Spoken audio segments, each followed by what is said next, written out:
डर में एक अजीब सा जादू है, एक ऐसा इमोशन जिसे हम अवॉइड करते हैं, फिर भी सिनेमा के अंधेरे में उसे एक्सपीरियंस करने के लिए पैसे देते हैं। हमें अपनी एंग्जाइटीज को सेफ डिस्टेंस से कॉन्फ्रंट करने का थ्रिल पसंद है। हॉरर फिल्म्स हमें एज तक ले जाती है और वापस ले आती है। एड्रेनलिन रश एडिक्टिव है और कहानियां उन चीजों की जो रात में बम्प करती हैं, ह्यूमैनिटी जितनी ही पुरानी है। हॉरर सिनेमा एक कम्युनल जर्नी है।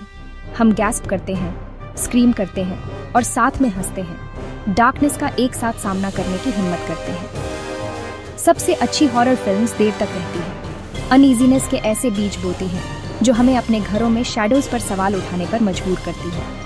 वे प्राइमल फियर्स को छूती हैं, अननोन, कंट्रोल खोना और हमारे अंदर के मॉन्स्टर्स। ये फिल्म्स हमारी एंग्जाइटीज को मिरर करती हैं, सोशल और टाइमलेस टेरर्स दोनों को रिफ्लेक्ट करती हैं। हॉरर की असली पावर एक विसरल रिएक्शन जगाने में है, जिसे मास्टर स्टोरी टेलर्स ऑर्केस्ट्रेट करते हैं। हम नैरेटिव के आगे सरेंडर कर देते हैं, सिर्फ एंटरटेन्ड होकर नहीं निकलते, बल्कि अपनी जिंदगी की सेफ्टी के लिए एक गहरी अप्रिसिएशन के साथ निकलते हैं। इंडियन हॉरर सिनेमा पुराने मिथ्स और सुपरनैचुरल बिलीफ्स में डूबा हुआ है, फोल्कलोर के एक बड़े भंडार से इंस्पिरेशन लेता है। हमारे मॉन्स्टर्स, चुडेल्स, जिन्स, वेंजफुल स्पिरिट्स सिर्फ फिक्शन नहीं है, वे उन कहानियों में बुने हुए हैं जिनके साथ हम बड़े हुए हैं। यहाँ हॉरर अक्सर मॉरल ट्रांसग्रेशंस और कॉस्मिक जस्टिस के बारे में होता है, सिर्फ विक्टिम्स का पीछा करने वाले मॉन्स्टर्स के बारे में नहीं। हॉन्टेड हैवेलिस और विस्परिंग फॉरेस्ट्स जैसी सेटिंग्स कैरेक्टर्स बन जाती हैं। उनकी हिस्ट्री और एटमॉस्फेयर डर को बढ़ाती है। एक खाली कॉरिडोर में एक सिंगल घुंघरू की आवाज किसी भी सीजीआई से ज्यादा डरावनी हो सकती है, क्योंकि यह हमारी कल्चर में रूटेड है। इंडियन हॉरर की पावर उसकी ऑथेंटिसिटी में है। हमारी सोसाइटी के लिए यूनिक एंग्जाइटीज को एक्सप्लोर करना, सोशल कमेंट्री को सुपरनैचुरल टेरर के साथ ब्लेंड करना। मॉडर्न हॉरर वेव से पहले राम गोपाल वर्मा की रात ने 1992 में इंडियन हॉरर को रीडिफाइन किया। कैंपी मॉन्स्टर्स चले गए थे, उनकी जगह साइकोलॉजिकल टेरर क्रेप्ट इन, डिस्टर्बिंग रियल और सटल। मिनी की कहानी, जो अपने नए घर में पोजेस्ड हो जाती है, चिलिंग रेस्ट्रेंट के साथ अनफोल्ड होती है। डर साइलेंस, शैडोज और सजेस्शन के माध्यम से अंदर आता है। रेवाती का चीयरफुल से हॉलोड आउट में बदलना हॉन्टिंग है। उनकी परफॉर्मेंस फिल्म के टेरर को एंकर करती है।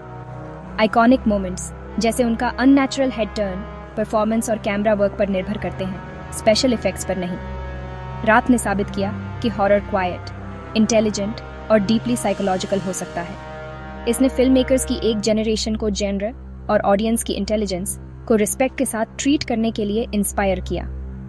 कई लोगों के लिए रात डेफिनेटिव इंडियन हॉरर फिल्म बनी हुई है, सस्पेंस में एक मास्टर क्लास। 2018 में पारी ने बॉलीवुड हॉरर के लिए एक्सपेक्टेशंस को तोड़ दिया, डार्क, ब्रूटल और अनअपॉलोजेटिकली ग्रिम। अनुष्का शर्मा की रुखसाना विक्टिम और मॉन्स्टर दोनों हैं। उनकी परफॉर्मेंस रॉ और एनिमलिस्टिक है। फिल्म जिन लोर और डेमोनिक कल्ट्स में डाइव करती है। इंडियन सिनेमा में इतनी इंटेंसिटी के साथ शायद ही कभी एक्सप्लोर किया गया हो। विजुअली पारी डीके में डूबी हुई है, वॉश्ड आउट कलर्स और क्लॉस्ट्रोफोबिक स्पेसेस ड्रेड को बढ़ाते हैं। हॉरर विसरल है, अब्यूज, ट्रॉमा और जेनरेशन से गुजरने वाले ईविल के साइकिल को एक्सप्लोर करता है। कोई आसान जवाब या हैप्पी एंडिंग्स नहीं है। फिल्म डिस्पेयर की एक लिंगरिंग सेंस छोड़ जाती है। पेरी ने साबित किया कि मैच्योर, कम्प्लेक्स हॉरर के लिए एक ऑडियंस है, कमर्शियल अपील के लिए कॉम्प्रोमाइज करने से इनकार कर दिया। यह इंडियन सिनेमा में फियरलेस आर्टिस्टिक हॉरर का एक बोल्ड एग्जाम्पल है। टम्बाड एक सिनेमैटिक फेबल है, हॉरर, फैंटेसी और मिथोलॉजी को एक हॉन्टिंग एक्सपीरियंस में ब्लेंड करता है। विनायक राव की एक कर्स ट्रेजर और मॉन्स्ट्रस गॉड हस्तर के प्रति ऑब्सेशन की कहानी ग्रीड की एक कॉशनरी टेल है। बारिश से भीगा हुआ टम्बाड गांव एक कैरेक्टर बन जाता है। उसका डिके विनायक के मॉरल रॉट को मिरर करता है। फिल्म के विजुअल्स, खासकर गॉडेस का वूम और हस्तर का ग्रोटेस्क डिजाइन अनफॉरगेटेबल है।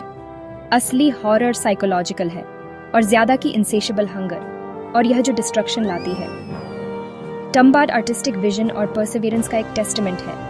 इंडियन हॉरर के लिए एक नया स्टैंडर्ड स्थापित करता है। यह एक टाइमलेस टेल है। यह साबित करता है कि Indian cinema world class intelligent terror deliver कर सकता है।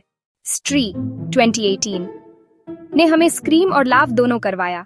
हॉरर और कॉमेडी को एक नए सब जॉनर में ब्लेंड किया। नेल बी लेजेंड पर आधारित फिल्म जेंडर रोल्स को पलट देती है। पुरुष रात से डरते हैं, जबकि महिलाएं पावर रखती हैं। स्क्रिप्ट जेंडर और कंसेंट पर शार्प सोशल कमेंट्री देती है। एक चिलिंग फोकटेल में लिपटी हुई। Classic horror techniques, eerie silences, sudden scares tension को हाई रखते हैं। कास्ट की कॉमेडिक टाइमिंग कैरेक्टर्स को रिलेटेबल बनाती है, ह्यूमर और डेंजर दोनों को बढ़ाती है। स्त्री एक मैसिव हिट थी, बॉलीवुड में हॉरर कॉमेडीज के एक ट्रेंड को स्पार्क किया। इसका एंडिंग हमें रिस्पेक्ट, कंसेंट और स्पिरिट की असली नेचर पर सवाल उठाने पर मजबूर करता है।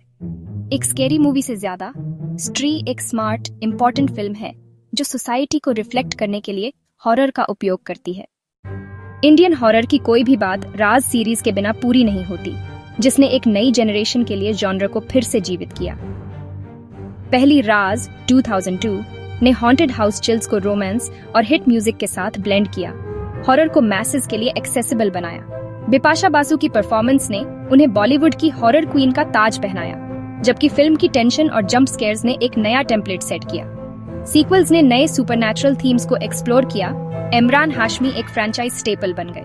सीरीज ने साबित किया कि हॉरर कमर्शियली सक्सेसफुल और लार्ज स्केल पर एंटरटेनिंग हो सकता है। राज ने ज्यादा एक्सपेरिमेंटल इंडियन हॉरर के लिए रास्ता बनाया, स्केयर्स और इनोवेशन दोनों के लिए जगह बनाई। साइकोलॉजिकल से फोल्कलोरिक तक इंडियन हॉरर में अब सबके लिए एक कहानी और एक स्केयर है।